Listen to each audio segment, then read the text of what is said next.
Yeah. Hey, hello. Welcome, Moon Griffon Show. And it is the, what was it, 2 days before Christmas, huh? Yep, Christmas Eve tomorrow. I'm telling you, man, it comes and goes. And I always get a kick out of it because I really enjoy it, Christmas and spending time with my family. And the church is always beautiful. And celebrating the birth of Jesus Christ. To me, that's what it's all about. And I kind of get a kick out of something, Brandon. I noticed this many years ago. And this was probably a long time ago when I still got young kids at the house, but I don't have them, toddlers running around getting all excited about Christmas. And everybody trips out and they got to find a perfect gift and they spend more money than they're supposed to and things of that nature. And for what? And it's always for about, 5 or 10 minutes of somebody smiling. Yeah. And the presents are open in 10 minutes. Somebody was worried about for months if they got the right gift. And that to me, that always blows my mind. Uh-huh. And all this hustle and bustle and all this crazy stuff we do to commercialize Christmas, and yet in 10 minutes it's over. I mean, it's over.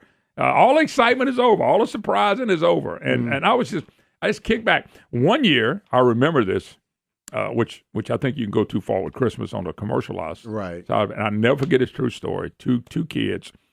And all these Christmas presents you had to have, and excitement, and hustle and bustle, and money you shouldn't probably spend. And by about 7:30 that night, the kids were in the kitchen playing with the pots and the pans, seeing how loud they could be. And I said, there it is right there. So the next year, I wrapped up pots and pans and told them to make all the noise they wanted to do. It was cheaper. So By the way, they didn't like that at all, but I thought I had some fun with it. So one of our coworkers, Dave, I was watching a Christmas memory video that he made. And it was funny because he talked about as kids, you always want the biggest gift. If you're a young kid or whatever, you got brothers and sisters, you always want the biggest gift. Well, he said one year he was all excited. He had the biggest wrapped gift. Okay? So he had the big gift, gift he thought about. It was the biggest gift of everyone that was there. So he's fired up, he's excited. Christmas Eve comes, they say, look, you can open up one gift. You can open up the rest on Christmas Day. Of course, he picks the biggest one. He goes ahead, he opens it up. All of a sudden, it's a huge box. He opens it up. There's a brick inside. Well, did they do that on purpose because he wanted the biggest Just gift? to mess with him. Oh, my God. Just to mess with him. My question is, was he honest and tell us how long he cried? I just got curious. He says he's still trying to figure out who did that to him. Trying to figure out which brother messed him up. I wonder why you think it was a brother. Matter of fact, I would bet, if I was a betting man, and I'm not, I'd bet it was a brother too. Mm-hmm. It's Anyway, Merry Christmas from the Moon Griffon Show, 844-766-6607. Hickson has a hotline. Folks, I'd love to hear from you. It's an open forum edition. You can bring up any political subject you want to bring up. You can bring up this. I won't be here for the next week or so because I'm going to take a little vacation.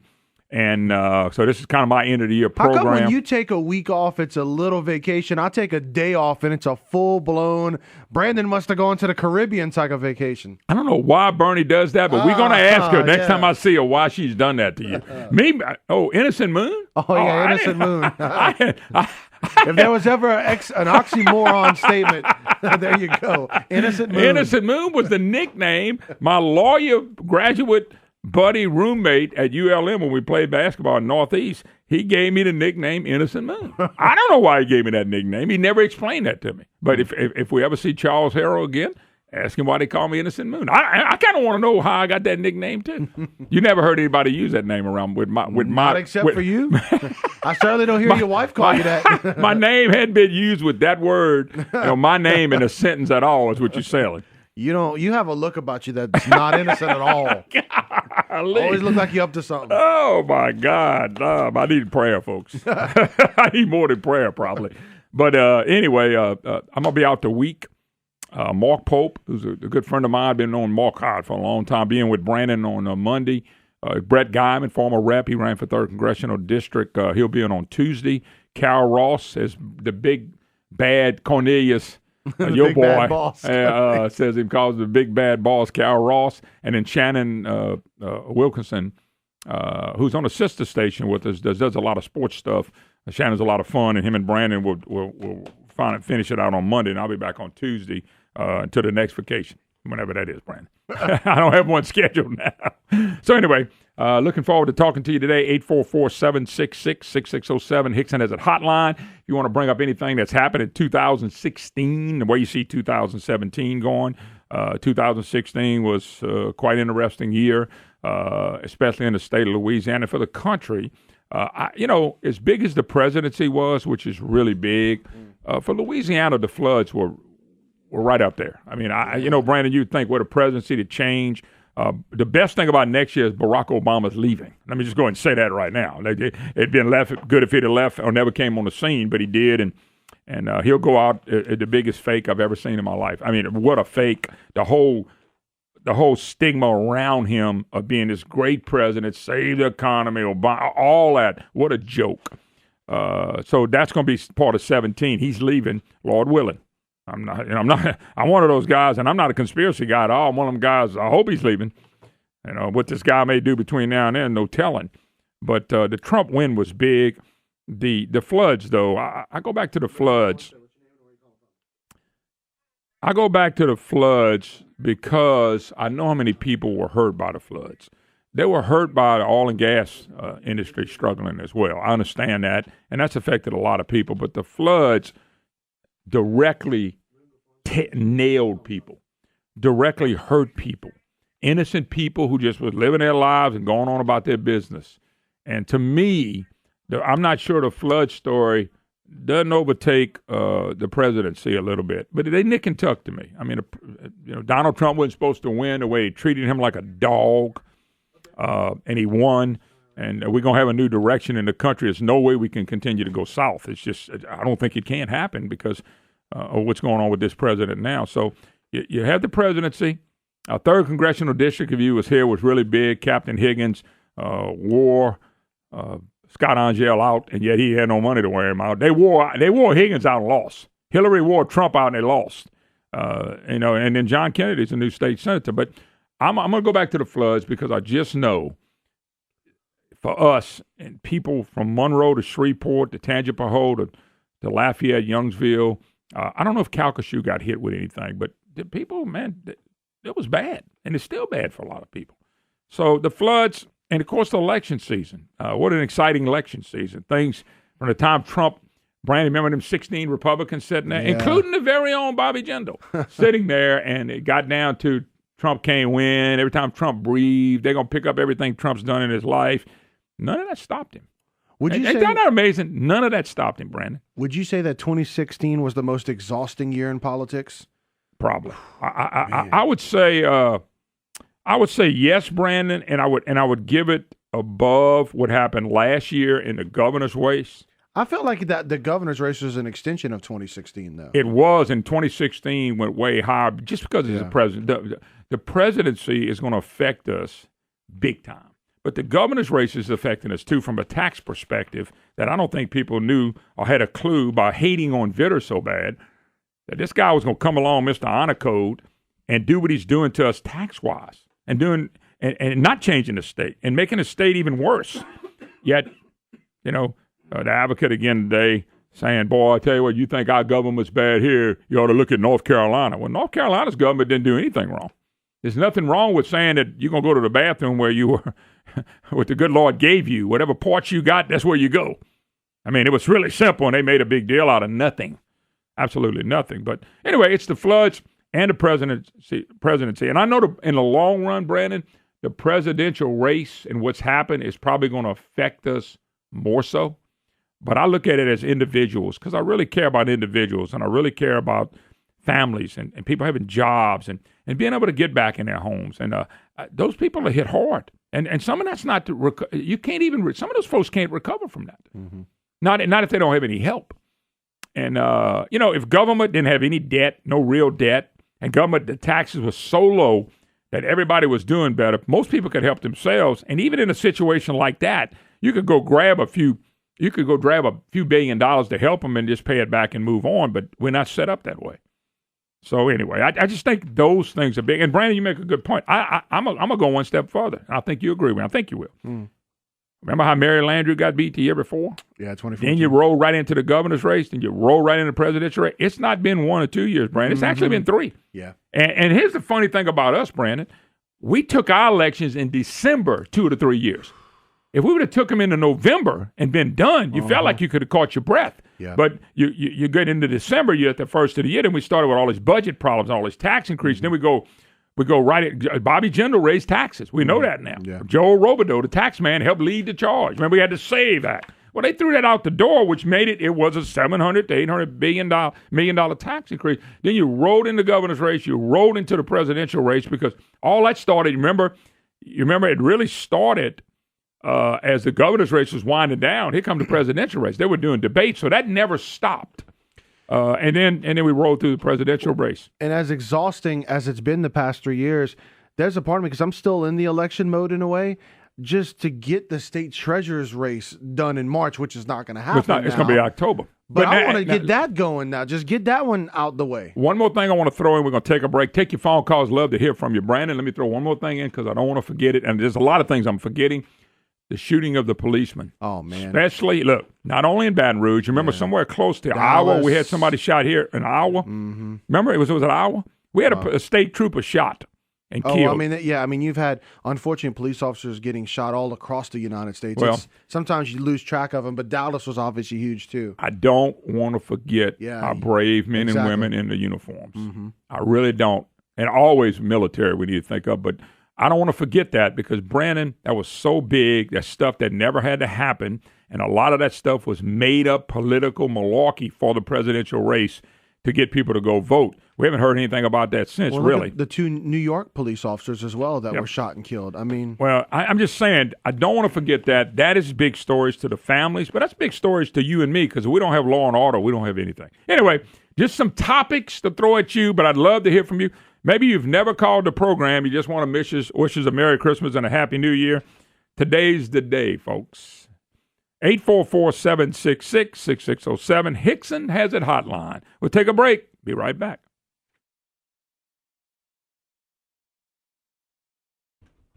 Hi, y'all. Welcome back. Moon Griffon Show. Merry Christmas. Happy New Year. The most nonpartisan, non-political show on the air today, and we plan on staying that way next year. The most nonpartisan, non-political show on the air next year. 844-766-6607. Hickson has a hotline. Make sure you visit the advertisers on the Moon Griffon Show. It means a lot. And thank our affiliates. God bless them. Where would we be without our affiliates? And we're so grateful. I don't care if they FM, AM. It doesn't matter how big, small, what area they're in. We're grateful, very grateful to have every one of them. All righty, let's go to the phone call. Cornelius, I thought you already called and wishes a Merry Christmas. I guess you can't say it enough, huh? Oh, no, I can't say it enough, Big Moon. And that big bad Brandon Como get you in line there. Shomo Como, big bad Carol Ross, the big bad boss is going to be on. So I see he's getting you lined up for next week. Absolutely. I'm not even worried about it. It's in Brandon's hands. I just know this. He doesn't have any more vacation days with me. Well, Brandon, look. You know you got another friend out there. I can't remember that man's name, but he's always putting in for a bonus for you too and everything. So yeah. By the way, I'm getting to where I don't like him like you. I'm gonna tell you guys, you don't spend my money. Okay, I don't have none anyway, but don't spend what little bit I got. I mean, that's one more bonus for Brandon. I'm gonna cut out 2 more fishing trips next year. Oh yeah, I hear you. All right, man. Moon, honestly, God bless all our callers and listeners. Have a very, very, very Merry Christmas and a happy and blessed New Year. And I know you're going to come back next year, do a tribute to CB and Jesse Weingarten, because those are the 2 greatest guys you ever know what's amazing? You. I told y'all, thank you. I lost CB on January 3rd. Kennedy sworn in on January 3rd. I'm back January 3rd. What I'm supposed to do?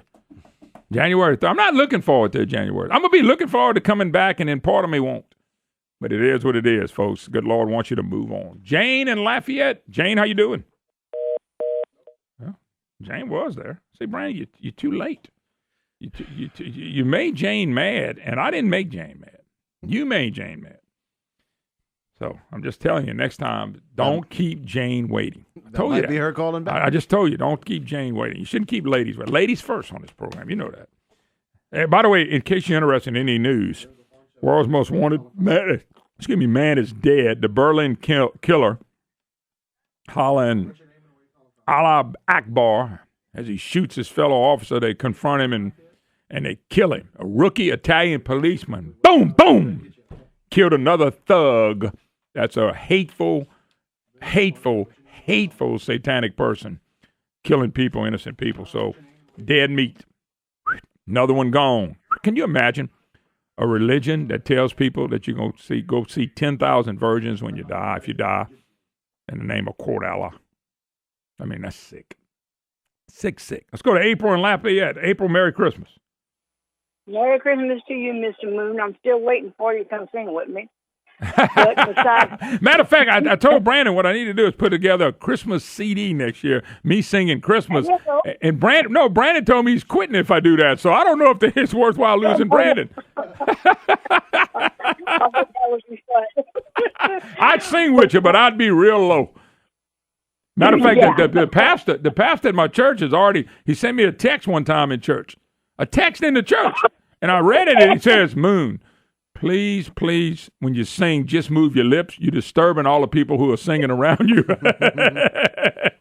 And that's my pastor, so I'm going to leave it at that. Okay.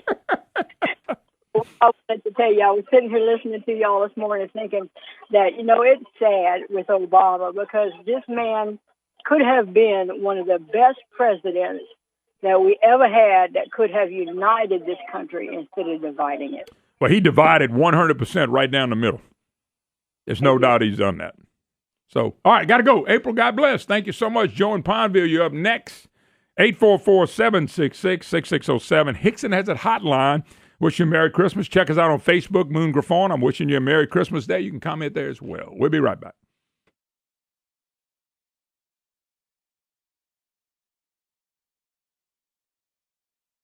Now, Brandon, can you imagine me doing a song?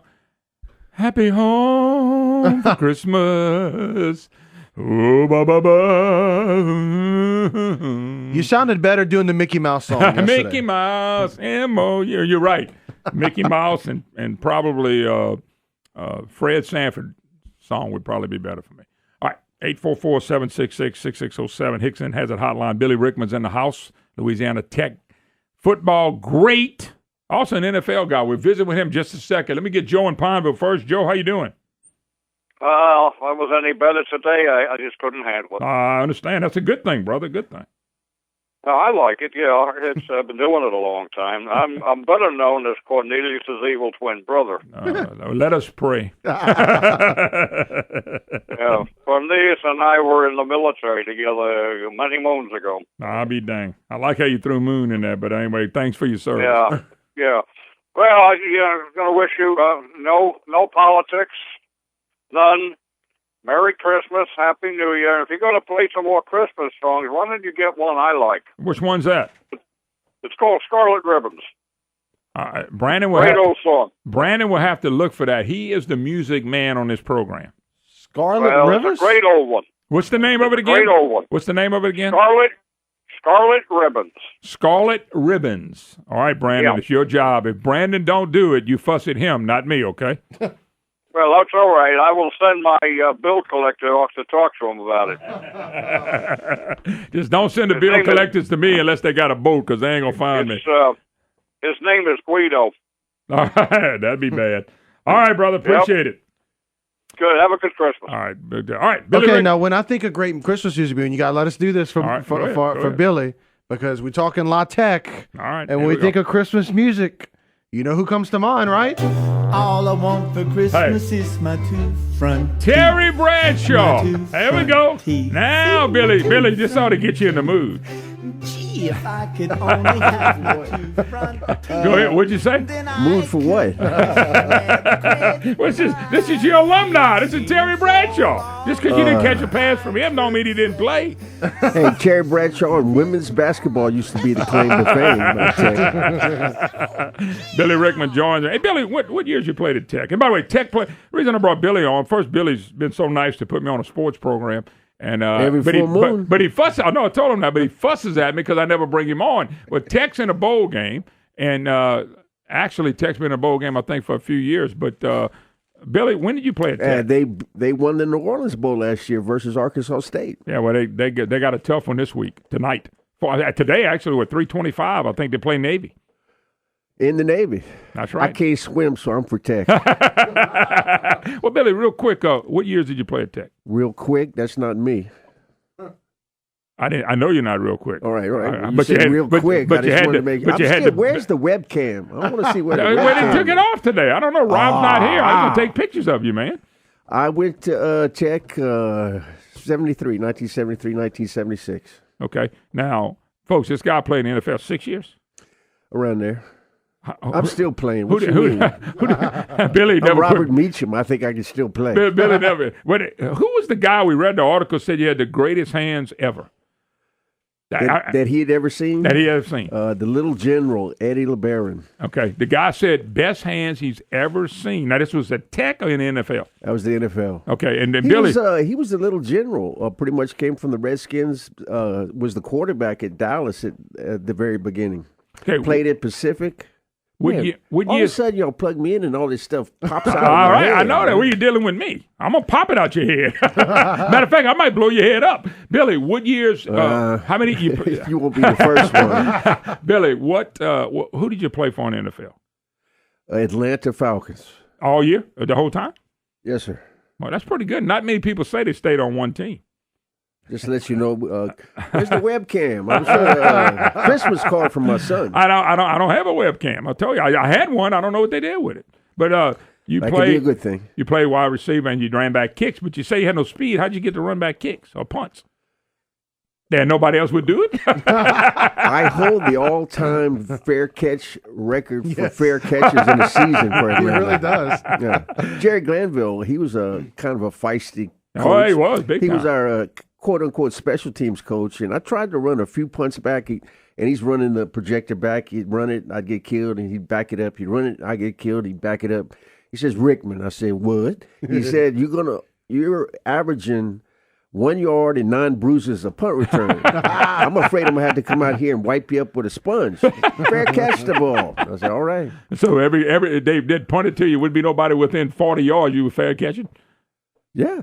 I mean, You were doing what he told you. I would tell the back judge, or one of the judge brothers that were back there before the punt, and I said, hey, I'm a fair catch.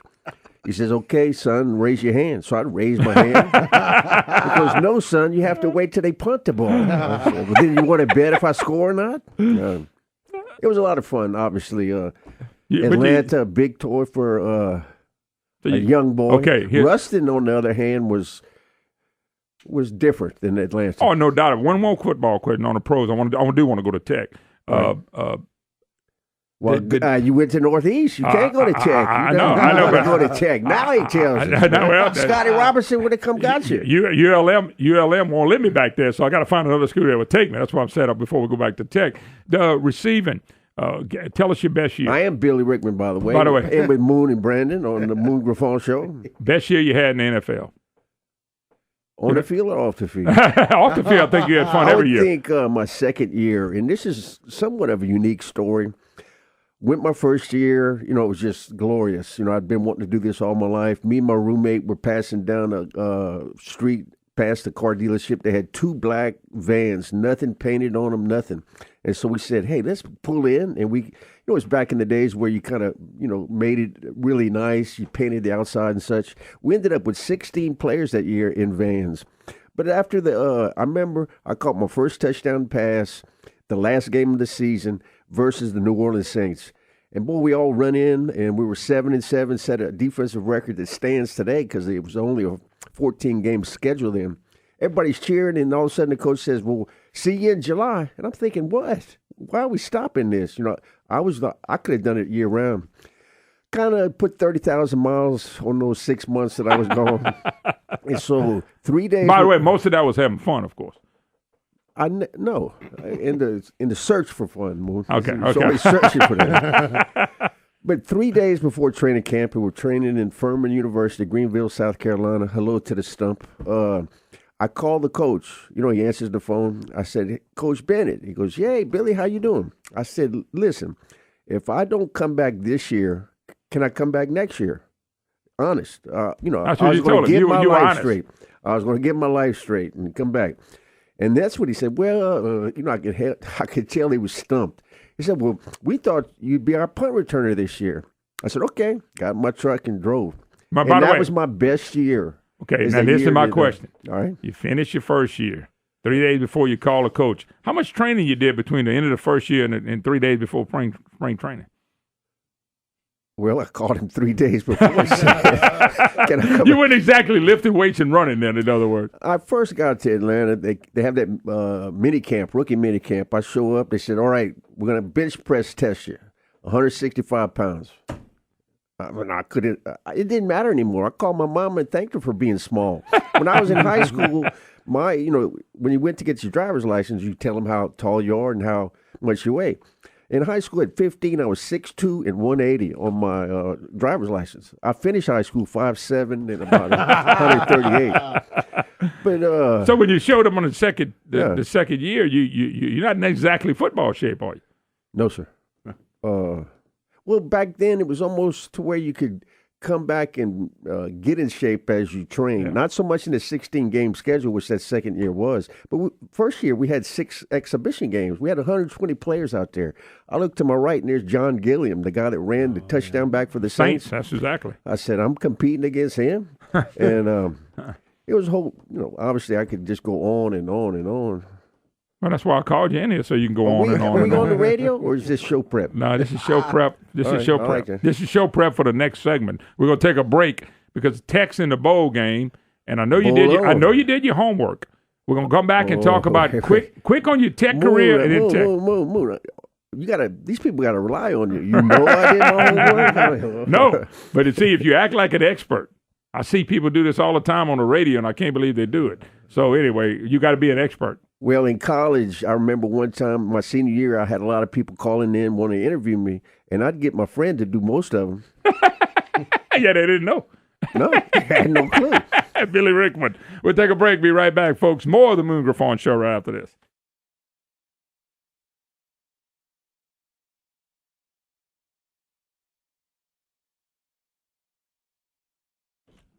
Hi, y'all. Welcome back. Moon Griffon Show. Merry Christmas. Happy New Year. Billy Rickman doing his Jingle Bell Shuffle. Bills for Christmas. That's right. Of course, Billy Rickman, Tech legend and football great. How about that? How about that for an introduction? I can say what I want to. It's my dang show. Don't look at me in that tone of voice. Billy, real quick, of course, real quick, there you go again. Well, I keep doing that to speed you up a little bit, okay? But listen to me. I used to watch those guys walk around with something in their shoes before a game. You played at Tech. Yes, sir. I'm taking it you were all-conference, all-American back then? Well, when I was able and blessed to play with Roger Carr, first-round draft pick I know for the Roger. Baltimore Colts. Roger ended up Monroe coaching and stuff. I personally know him. His son also. Played for Burt Jones. Played with Burt Jones as the coach, with the Baltimore coach at the time. Mm-hmm. And then 2 guys 1 year ahead of me was Mike Barber, drafted by the Houston Oilers. Pat Tilley had a great career in St. Louis. Now, by the way, I do know Pat personally. I met Pat in Shreveport and visited with Pat. Pat's real. I remember Pat used to be a Dallas Cowboy killer. He played 11 years, and he told me he was really good. Him and Ike Harris and Roger. Who was the quarterback? Who was the quarterback when you were at Tech? Denny Duron opened up Evangel after he got out of school. Denny Duron, remember the name. He was good, but my first 3 years, I was not much of I didn't get many passes thrown to me because these guys were there. I did know a guy in college though. Way back then, you'd run the plays in and out. They didn't have all this signal stuff, and so they'd get a guy, and this guy was a receiver at Tech at the time, and the coach would say, "Okay, power right, 44 dive," and he run in there and tell the quarterback, and then when he ran off, the coach would say, "Well, what? I called the running play." I said, "Well, I don't know. Maybe the quarterback saw something different." I did that a couple times. Whatever you brought in, you caught the ball? Well, pretty much. But my senior year is the year I really got fortunate. I think I led the league and led the nation in all kind of categories. And I come to find out later that while I was voted second team Associated Press All-American, come to find out years later, that year, they only picked 1 wide receiver for All-American. Normally, they pick 2. And that year, they just picked 1. Wow. Well, I guess they didn't. I did get 1 Heisman Award vote also. Did you really? Yeah. Well, I mean, I It never was got a write-in vote. I never Took got me a while to find the address. Man. I like that, though. All right. Tech's in the bowl game. Yes, sir. Tech has really put together a really fine program coming out of a small place like Ruston. Oh, they big really time, big have. time. And what about the bowl game? I mean, Navy's a very good football team. Is this a Yes, good yes. matchup for y'all? Well, it's going to be run for fun and throw to go kind of game. I think Navy does that wishbone or triple option thing. And Tech, as I said, run for fun and throw to go. Which I like Skip Holtz, the coach before him, who's now out in California. He was a son of a famous coach also. But Derek Dooley got there and kind of shut him down as far as the running game. I mean, Tech has to throw the ball for me to recognize him.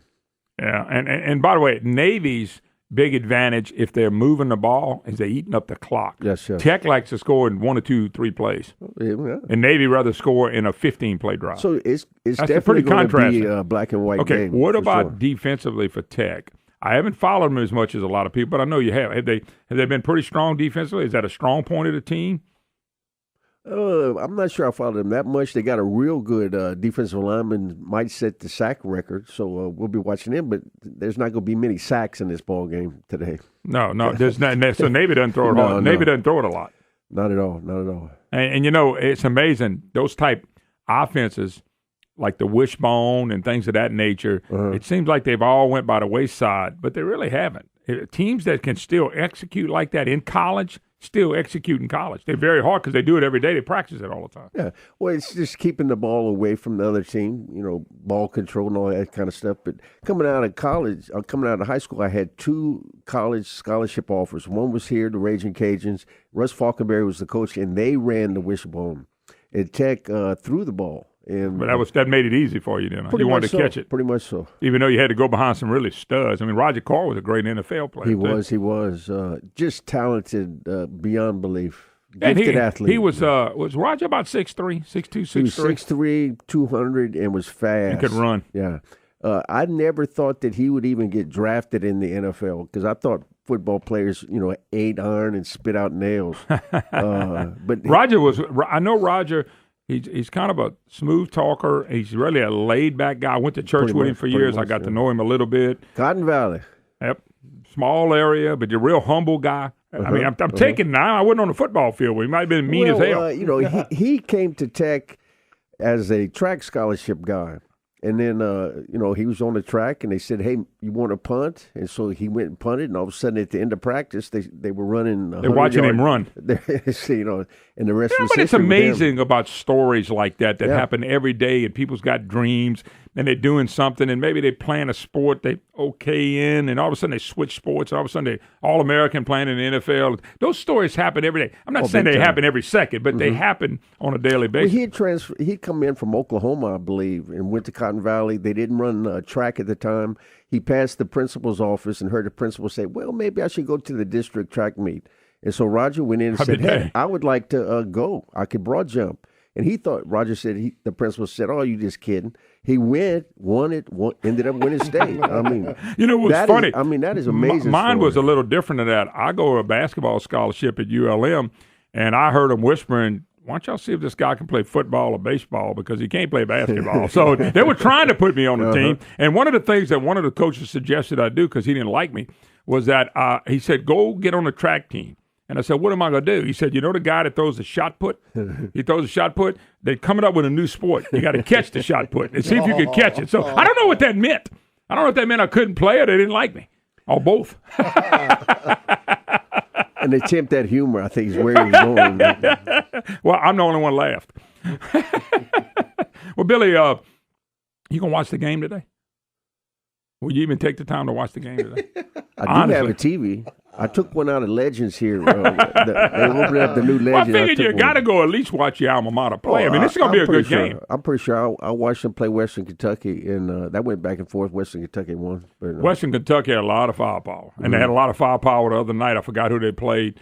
It was supposed to be a good game, and they were up 35-17. Memphis. They ended up winning that game. 51-31. Yeah, they had a lot of firepower, and the head coach there is now going to Purdue. That's going to be an interesting contrast because Purdue's Big Ten. Am I saying that right? Big Ten they're not the throwers. They're the runners and the defense and all that stuff. They throw it a little bit, but the way Western Kentucky plays, they throw it all over the place. You think that kind of offense is going to fit up there? It should, but I'm just kind of curious if you think something like that will fit up there because Tech throws it. Tech likes to throw it all over the field as well. I'm going to think about it. I'll get back with you. Okay. Well, that's fine. You know what that means? He wants to come back on, folks. He's going to answer that question after the first of the year. Hey, may your Christmas be bright, fellas. It is. I'm living, and if everything's okay, brother, I got up again today, and you got to know the feeling. All right, they can listen to you in Lafayette, ESPN 1420. What time? In about 5 minutes. So you're on from 10 to 12? I'm on from 10 to 12. 2 shows. Kevin Foote right now is doing Footnotes. We do a show together. We call it Different Notes, and then after that, I do Sports Notes. Okay, well, I want to give you a footnote. Yeah. You ready? Kevin's going to squeeze in here with me for about a segment, so told me get that. ready to talk. Because you got to go over there and just talk. If you want me to ship Brandon over to you, I'll put Kevin over here with me. Who's going to run your board? I'm not talking. Set us up and get the hell out of here. I see how it is. I'm being nice. It's Christmas. I'm giving you another break. And the whole time you're gone, another gift. I'm going to talk about how you're on vacation. All right, Billy. Billy Rickman can hear him 10 to 12 on ESPN, which is our sister station, 1420. Yeah, Billy's the only one on the talk radio program. He says, I don't like to talk. Well, sing. Can you sing? Uh-huh.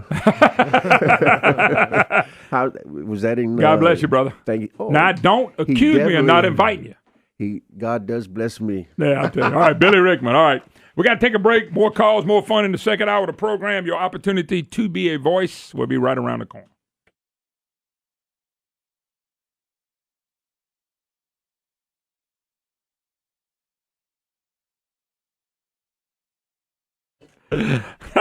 Look, we already laughed, but we haven't got to the next guest. Of course, when you leave, Billy Rickman leaves you speechless with his answers. Anyway. Did you notice the lights went off as soon as Billy came in? Like you had to set the mood or something. No, it was, I think and by the way, how y'all are welcome back to the Griffon Show, so you know where at least we're headed.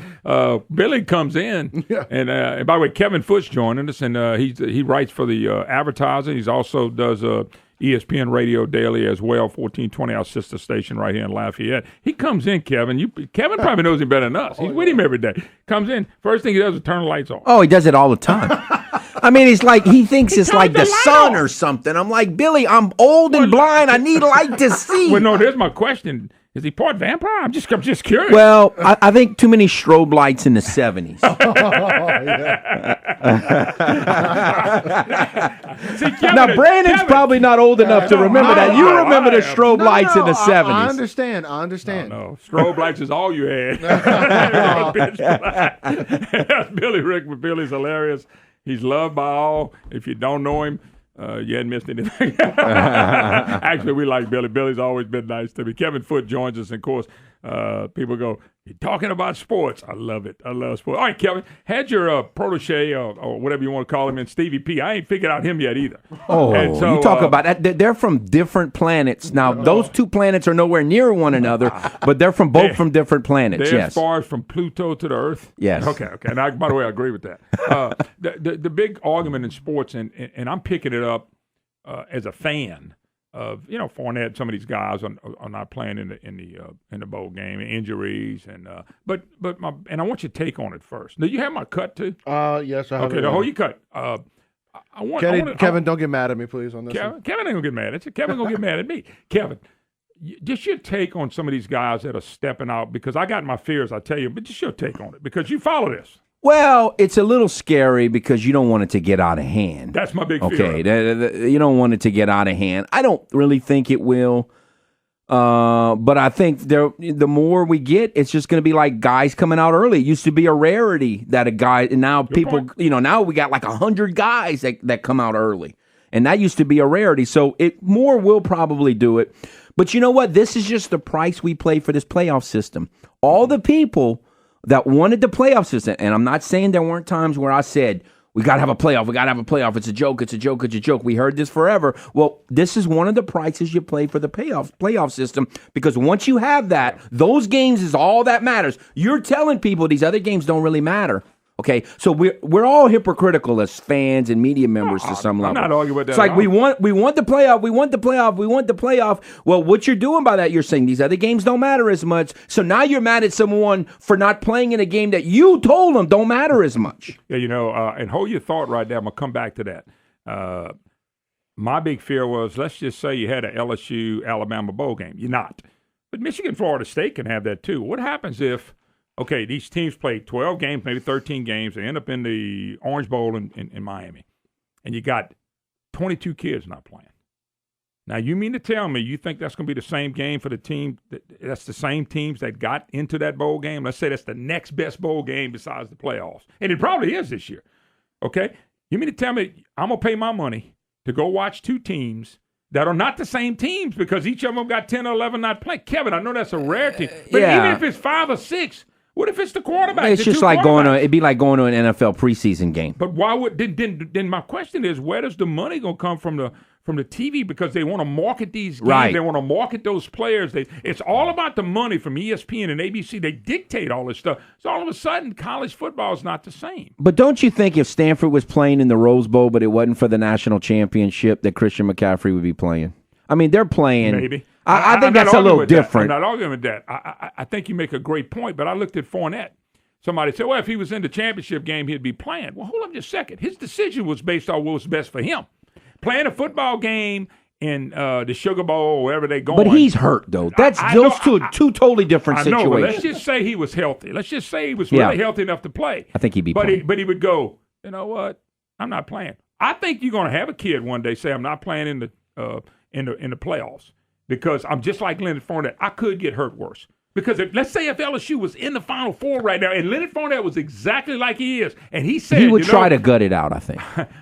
But why? It may not even be best for LSU. The decision is based on what's best for Fournette. Right. So if the decision's based on best for Fournette, why do we even care who he's playing? He still could get hurt because he's hurt. Well, yeah, he could get hurt. But, it's a situation where he would gut it out for that game, but you're going to gut it out for a game that we've told them means nothing. See, we're the one that told them that. Okay. You know who you sound like? The greatest coach that ever coached in the history of college football. All right, here we go. I'm playing to it sit for out you. the This bowl is for game. you. Urban Meyer's not the greatest coach. His NFL career in the future. Saban. I mean, I don't answer hypothetical Listen to questions. what it sound like Kevin Foote. You're asking me a hypothetical question, but I will say this. I think when we created the playoff, which all you wanted to do, and all you wanted to make it 4 teams, and now all you want to make it 8 teams.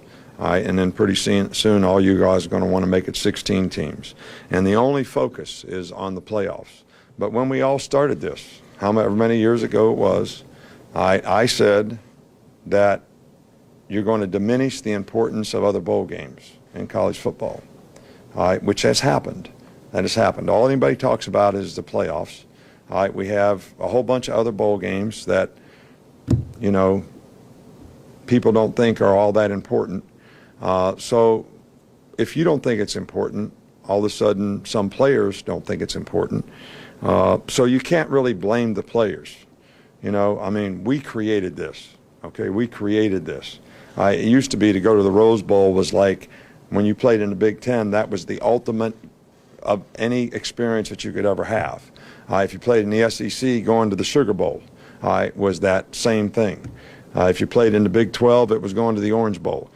So those things don't exist anymore. We have a playoff. Everybody's interested in the playoff. Nobody's interested in anything else. So now that that's trickled down to players, how can you blame the players for that? I can't blame the players for that. I think what every player has to decide, and what I would say to every player, is I think every player probably benefits from playing really, really well. So I think when you play in big games and you play really, really well, I think that enhances your value as a player. That's what I think. Now, every player would have to make the decision between, is that more important relative to protecting yourself? I think that's every player's choice and that's every player's decision, and I don't know that there's much more to say about it than that. You, Kevin Foote, or Nick Saban disciple. Yeah, no. And you and Nick to say you think the greatest coach of all time just sounded like Kevin Foote. Tell me what he said different than what you said. No, what he said was exactly. Now I had never heard him say that, and I knew you loved him. There are a few things. There are a few things that he and I have in common. We both like Little Debbie oatmeal pies. Okay, I love the Little Debbie oatmeal pie. I could eat a whole box. Okay, get him a box for next Christmas, man. To put that down. Okay, but no, he and I agree on that. No, yes, I agree. But you agree with Saban? It's sickening. The greatest no, I just coach of told all time. The greatest coach of all time. You agree with? I eat the. He's not the greatest coach of all time. but when I eat a he's not even the great coach of this era. Who you gonna name better than him? Oh, I think Urban Meyer's a better coach. I think Peterson's a better coach than him. They're not even in the ball game. Oh no, they are in the ball game. They're not in the ball game. But Bum Phillips used to say years ago. He said a lot. Go ahead. Bum Phillips used to say the great coaches can beat you with his team, and y'all can switch, and he can beat you with that team. That would be Saban. Nick Saban. No. Absolutely not. Nick Saban could not have gone to Boise State and had the success that Peterson did. Nick Saban is great at. This is what he's great at. He's a hypnotist, so he's great at getting accumulating the best players and beating everybody with the best players. So he's not great at winning with less talent. So you're telling me you go to LSU when they were nothing. They won like 3 games, and you win a Nick national Saban was nothing either. National championship. Nick Saban was nothing either. No. He lost to UL Monroe at LSU. Oh my God! At Alabama, he lost to some bad teams. That was his first year. He lost to UAB. He won the national championship the next year. No, he didn't. It was 2 or 3rd year he won a national championship. Second or third they year. backed into the Sugar Bowl and played a bad Illinois team. Then he got to play Bob Stoops. That doesn't count. Kevin, he went asterisks. Most of his national championships have asterisks next to them. None of them have asterisks. Oh, no, they have asterisks. Actually, he the won. Colt McCoy one was an asterisk national championship. He won at LSU. He beat Oklahoma. That don't count. Dominant. Oklahoma shouldn't have even been in that game. So, in other words, when LSU beat Oklahoma, that don't count at all. That's an asterisk. And number 2, he goes to Alabama and he wins on 4. And if he wins this year, the rematch, you already admitted earlier that the rematch shouldn't count. That rematch game is an asterisk game. Should have never had that opportunity. Kevin, if you do asterisk, Lord have mercy, nobody was a good coach. Exactly. You're doing asterisk. No. Y'all are doing that. So you're telling me that all the years that Bobby Bowden in Florida State lost in early September by 5 feet on a missed field goal. If they'd have got to have a replay, they wouldn't have won those games, and he wouldn't have 2 or 3 more national championships. I'm trying to figure this out. Alabama, who could get beat this year? Alabama and Nick Saban are winning games, and you go and grab Bobby Bowden. No. What the hell has got to do with Nick Saban and the success of the program? We're trying to compare apples and oranges. Because I know. How many years did Florida State lose 1 game in early September on a stupid field wide left, and then by the end of the year, everyone said they were the best team in the country, but they didn't get that opportunity. So the great Nick Saban in Alabama lose a home game. They lost a home game, and they got a replay. You don't get those. No, you don't get that. No, I think the replay. That's is another awesome. asterisk. I think the replays are awesome because now we got to see them play again. But everybody loves that. No, everybody but they're not. Replays. They are misunderstood. They are misunderstood because it's not the same. Kevin, he could take. It's a huge advantage to the team that lost the first game. He can take any program and change them around because he has a system that involves perfect practice. He is the best in this era. He's the best in this era of accumulating the best talent and beating you as a favorite. He beat you. That's what he's great at. He beat you because he's a hell of a coach. LSU has had talent. How many games? LSU has had talent for talent with Les Miles. How many games? A lot of people think the one that Miles won, asterisk, was Let me put it on your terms. Years ago, before I got involved in high school basketball, there was a game in Alexandria played between 2 teams that were green, I believe, and one of them Peabody had Redemptors. Okay. I was on the team. Nick Saban could never be Redemptorist. He's always Peabody. Always. Well, you know what, though? Nick Saban can never beat you with less talent. Let me That's not him. Teach you something that you got to understand about college. It takes recruiting. Absolutely. It takes keeping kids eligible, and it takes coaching on the field. You got to have all 3. He has all 3. Any one of those, you flunk. Any one of them. So if he can't get the best talent, you're right, he wouldn't have won. He wouldn't have won. But since he gets the best talent, and since he keeps them eligible, and since he's a hell of a football coach, he wins. Nobody in college football, the closest one is Myers. I love Myers. Now, I'm not going to down Myers. Myers is a hell of a football coach. But nobody's done it like him in the last 20 or 30 years. No, that's not true. He's only done it at the best. At the elite. But it takes 3 deals. It takes 3 levels. And when he got to that program, they won 3 games. Urban they Meyer won 3 games. won at Utah. Nick Saban's never done that. He ain't been to Utah. Exactly. No. He's never been at anywhere near that level. He went to Michigan State. That's and where he it was wasn't his good. best level. And he wasn't good. It was a mid. He was okay. He was a mid deal, but when he came to LSU, he did the 3 things I just told you about: recruit, keep him eligible, and be able to coach. There's nobody in any 3 of those levels combined anywhere close Nick to him. Saban lost 4 and 5 games a lot at LSU. A lot. With great talent. A lot. Well, but he lost 3 and 4 and 5 games. Go back and look when he lost them. Just like you mentioned, UL Monroe was early. Once he got his programs going, he didn't lose a dang thing. He was a winner, and they know it. He got advantage. Ask the LSU fans. They'll tell you right now, we don't want Saban. You put Saban next week, they announce Saban's the new coach. All the ones that hate him are going to privately come in rooms like this and go, yes, we got it. No, absolutely. And they wouldn't do that with anybody else. They would do it with him. Anytime, I'm letting you get the last word. He not only an Urban Meyer win at Utah, he went to Florida and won, and then he went to Ohio State. Remember, all the SEC people used to laugh at the Big Ten. That was a laughing stock to the Big Ten. Couldn't even compete with the SEC. He went there and did it. Nick Saban could not do that.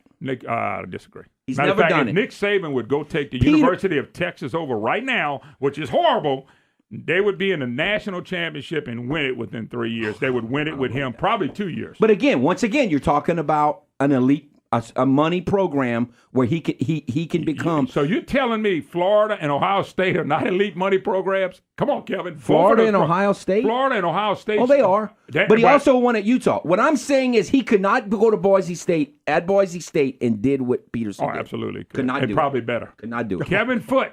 He could never coach Redemptress and win a state championship. But with me on the team, you're probably right. Peabody.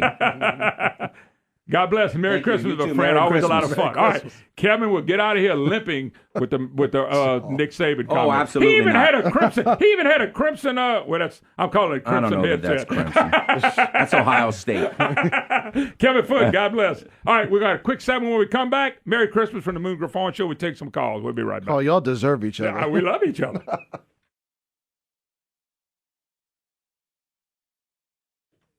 Hi, y'all. Welcome back. Moon Griffon Show. Boy, I love it. I like Kevin. Kevin can get pumped up more than me. If you had a picture of the faces, Kevin gets more pumped up than I do. And God knows we don't need any more of that in this program.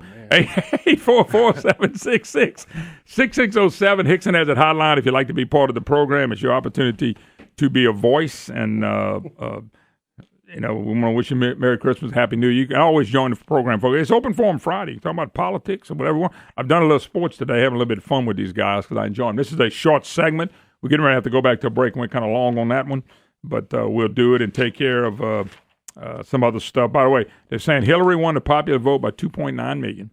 If you take California out, Brandon, Trump won the popular vote by over about 1.5 million. If that means that's 49 states and the District of Columbia. So that's why the Electoral College is so important. It is so important. You know, we had over 620, let's make sure I'm saying 28,000, almost 129 million, not thousand, almost 129 million people that voted. So it's amazing to watch. But the Electoral College stays important because of California. 304 Electoral College votes to 227. Clinton and all these people are upset. But you don't win the World Series by how many runs you score. You play by the rules that are set. You got to win 4 of 7 games. And Trump won 4 of 7. We'll take a break. Be right back. Your call's next, I promise. I peeped in to say goodnight, and then I heard my child in prayer. And for me some scarlet ribbons for my All the We're starting to sound like the request hotline on the Moon Griffon show. Somebody called about Scarlet Ribbon.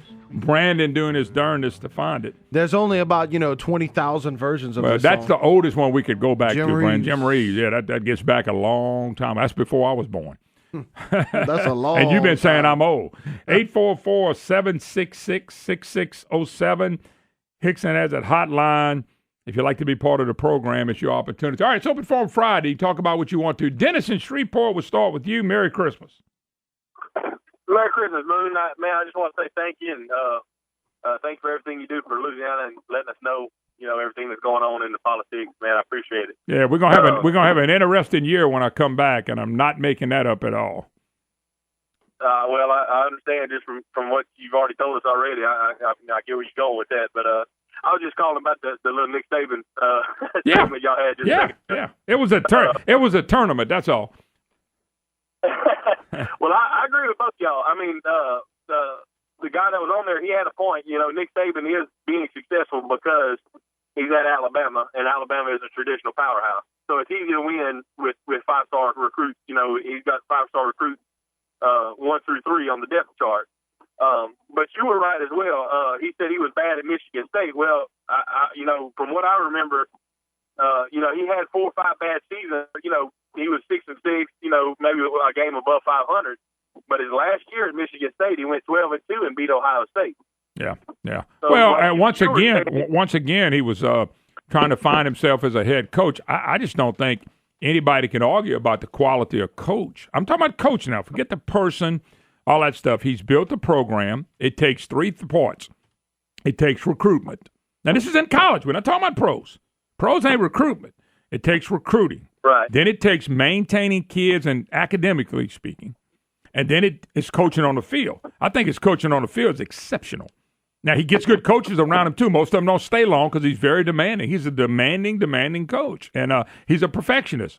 And he's not perfect. He may not win it this year. Washington may beat him. You're dealing with young kids, so it's going to be what it's going to be. But I'm telling you, I love Urban Myers, and there's other good coaches out there. I just don't see anybody better than Nick Saban at this point. Yeah, you're right, and that's what I was going to point out. I mean, as far as X's and O's, there's probably better coaches out there. But as far as being a general manager, kind of like what I see him as, there's not a better one. No, I just don't think it makes a better one. By the way, thanks for the call. I just been delivered. Yes, sir. Thank you. Thank you, brother. Man, this is really good. No. Oh, well. You've been delivered. I'm going to tell you how good it is. Oh, man. I ate a piece off the floor. All right, Scott's here. Scott, first of all, thanks Southside Bakery. Oh, man. Yeah. Because these rolls are so good. They're located on Congress Street in Lafayette. That's their buttery, flaky rolls. They only do them twice a year, Thanksgiving and Christmas. Brandon, you like that? Oh, man. You can go get you a dozen on the way home. And they got you some gingerbread reindeer there. Yeah, I appreciate that. And man. I'll tell you, Southside Bakery, you can go to originalsouthside.com.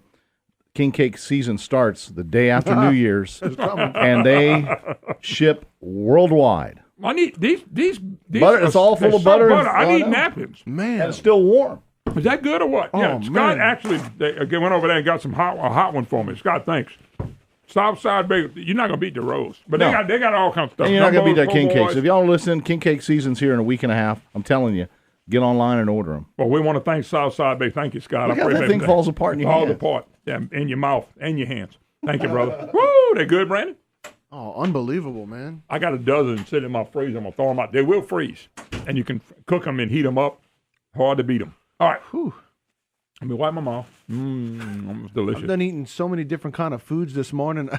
And I'm going to Shucks for lunch. What am I going to eat there? It's going to be all raw oysters. Yeah. All right, let's go to did we already do Dennis? Yes, we Okay, did. let's go to Steve in Alexandria. Steve, welcome to the Moon Griffon Show. Merry Christmas, Moon. I appreciate your program. I listen all the time. Thank you. As a person who grew up in Big Ten area, I have 3 quick comments.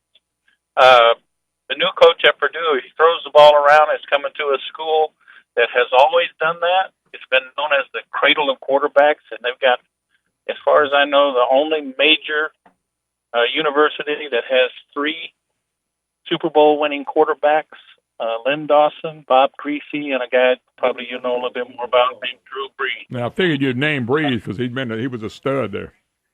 Right. Gary Danielson also quarterback there. They've had their best. They've had their best results when they throw the ball. Oh, well. Secondly, I despise the playoff system. It still doesn't settle anything on the field. There's a team in the playoffs this year that doesn't belong there, and that team is Ohio State. They did not win their conference. They got beat by the conference champion head-to-head, and they didn't even win their division. Yeah, it's no perfect system. A lot of people agree with you on it. They were pretty good. They were really good. It's just that, if you look at criteria, I looked at all that. It is what it is. Some people think they got it right. Some people think Michigan ought to be there. Penn State. I grew up in Michigan, and I'm a Michigan fan, but Michigan does not belong there this year. Who would you have in Ohio State's place? Penn State? If it's going to be a Big Ten representative, Penn State is the conference championship. Yep. They settled it on the field. Now, you could make an argument that maybe Penn State shouldn't be there and some other conference champion should be there. But if it's a Big Ten, it should be Penn State. Yeah. And by the way, your argument's great. It really is. It's just that's not what they decided to do. I know. So it still doesn't settle anything on the field. Yeah. And I miss the old days when all the fans of all the different conferences, we could argue in the off season about who was the championship. My team won the Rose Bowl. Your team won the Sugar Bowl. Mm-hmm. Somebody else won the Orange Bowl. And we could have heated discussions and fight with each other about who we thought was best. It was a lot more interesting. Yeah, all them days are gone now because they're going to determine it. They're going to determine it. It's going to be determined on the field, but I see what you're saying. You could say it's not being determined on the field. I understand that. No, because I think Ohio State did not earn their way, regardless of their record, regardless of their talent, regardless of their coach. They lost the critical game. It would be like saying someone is playing in the NFC Conference Championship and they lost, but we say, we're going to send them to the Super Bowl because they've had a better record. They were 12-4, and the team that beat them was 8-8. So it makes no sense. But anyway, I appreciate your show and have a Merry Christmas. Thank you, sir. Merry Christmas. I love to get all these opinions on this, Brandon. And by the way, see, the problem is there's really not a wrong decision. What if they did what he said? There'd be somebody else bickering about it. And then when you had the bowl system, Brandon, everybody could bicker. My team's better than yours, Brandon. I know you finished 5th, but we beat so-and-so. Well, and you remember the BCS went to the computer system. Yep. And then now they've taken a lot of the computer system out and put it back into the human element of it. And now with the human element, they're screwing it back up again. I wonder if you'd have went, speaking of LSU beat Oklahoma to win the national championship. Yeah. Okay. Was that Saban? Who did LSU beat when Miles won it? Oh, man. Well, see if you can pull it up. But LSU had 2 losses that year. I don't know if LSU would have been in consideration this year. I'm trying to remember. I thought they beat Oklahoma, Ohio State. I can't remember which one. You check it out and see, because Ohio State has some good years. I want to say it is Oklahoma and Ohio State, but I'll double check. All right. Let's go to Deborah, West Monroe. Deb, how you doing? Merry Christmas. Merry Christmas to everybody.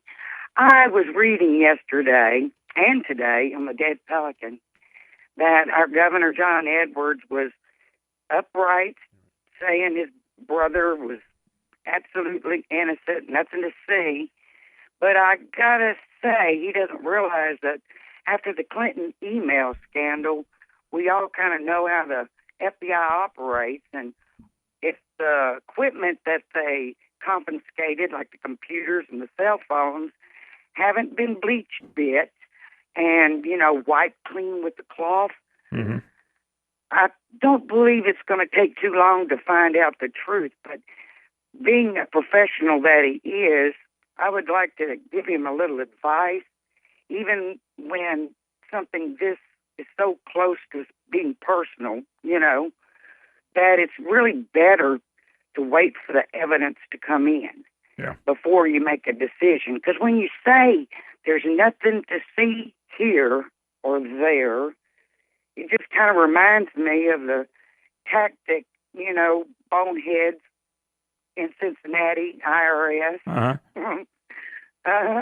But I just think he needs to wait and let the evidence be seen, because there's a lot of change, a lot of emails sent, a lot of emails received. You're right. You're right. No doubt about it. All right, got to go, Deborah. God bless. Merry Christmas. Happy New Year. One more segment to go, at least for me. Brandon will be back on Monday. Finally get to go do what you were doing. Somewhat. No, yeah. So your own version of that. My own version of whatever it is. All right, Brandon, did you find out who LSU beat? Yep, it was 2003 season was 21-14 over Oklahoma, and then 2007 season was Ohio State 38-24. I knew it was Oklahoma, Ohio State. So anyway, we take a break. Be right back. You're listening to the Moon Griffon Show. We'll be right back. By the way, big argument. LSU had 2 losses that year. Yeah. A lot of people thought LSU shouldn't have been the team. We'll take a break. Be right back. Welcome back, Moon Griffon Show. Great to have you with us. Merry Christmas. Happy New Year from the Moon Griffon Show. Just thankful to be alive. Thankful to have another day, folks. And thank the Lord Jesus Christ for coming in our lives. Wow. What would this world be without Christ? Whew. You'd be in bad shape. Make sure you attend, if you haven't been to church in a while, find you a good Christian church and go and enjoy and, be loved, because that's what Christ is, love. And thank God for baby Jesus. That's all I can tell you. 844-766-6607. Hickson has a hotline. Brandon, anyway, you've been sitting back here listening to all these arguments. LSU won a championship with 2 losses. I don't know if there's nobody in the playoffs with 2 losses. The 4 teams, none of them have 2 losses. You sure Ohio State doesn't just have 1, though? 1 loss. They lost to Michigan. No, they lost to Penn State. Penn State. Yes. Okay. Alabama didn't lose. Clemson lost.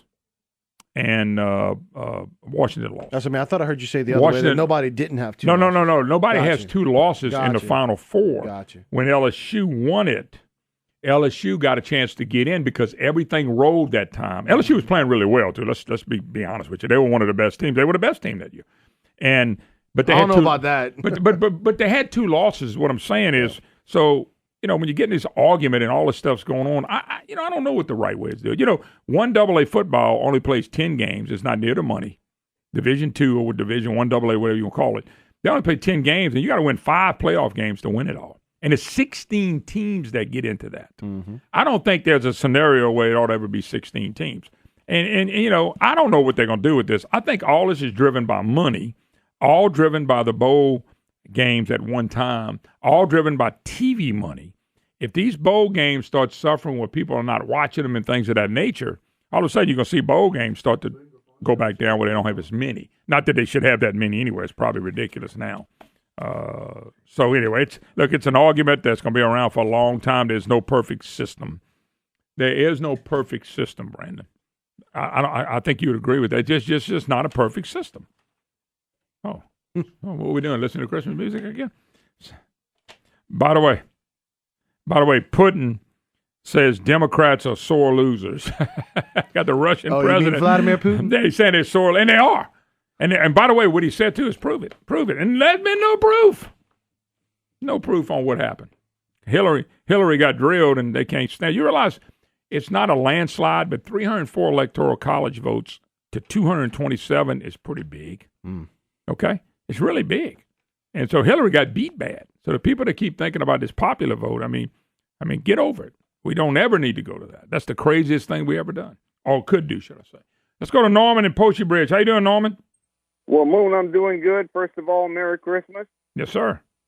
Second of all, talking about football, I really believe that I have no love for Ohio State, and I really think Penn State should have been in there. They've worked their way back from a hard time, and I really think Penn State should be instead of Ohio State. I gotta believe, Norman, the people at Penn State and the coaches and faculty and everybody behind the scenes are going, we did everything we were supposed to do. And head-to-head, we beat the team. Yep. We won our side of the conference. They didn't. And we won the Big Ten championship, and they didn't. There's so many things that went their way that they feel like they got shafted. The coach was, by the way, really classy by saying that, hey, we're going to play wherever they send us. If we go to Rose Bowl, we can't wait. And I thought his attitude was probably the best attitude in the college football season, his one attitude. Yep. Well, Moon, let me tell you, I got two more things for you. First of all, you may not believe this, but I actually went to class at Penn State a couple of summers. Did you really? I'm a little bit prejudiced. I drank Yingling beer before he came to Louisiana. Other thing was, there's so many bowl games. We was at one of my coffee spots the other morning and chucking and jiving, and we decided it ought to be a real participation bowl. You take the two schools, and I'm sure there's a lot of colleges that got 0 and no wins at all. You take the two, then tiebreakers could be least points scored, most points scored against, least yardage, and all kind of stuff. You can find the two worst teams in the country and put them in a bowl, call it the participation bowl, and I guarantee you, let's get together and work that out. We'll make money. What you think? It sounds as good as anybody else's plans. There you go. It does, Norman. But listen, we probably make a big deal out of that. We like to be entertained. College football to me is one of the best ways I like to be entertained on a Saturday. It didn't really matter to me who got in it. You like to see somebody like LSU get in it. University, other state schools will always have a problem getting into the Final Four, just the way it's set up. It'd probably be more intriguing if the Tigers win it.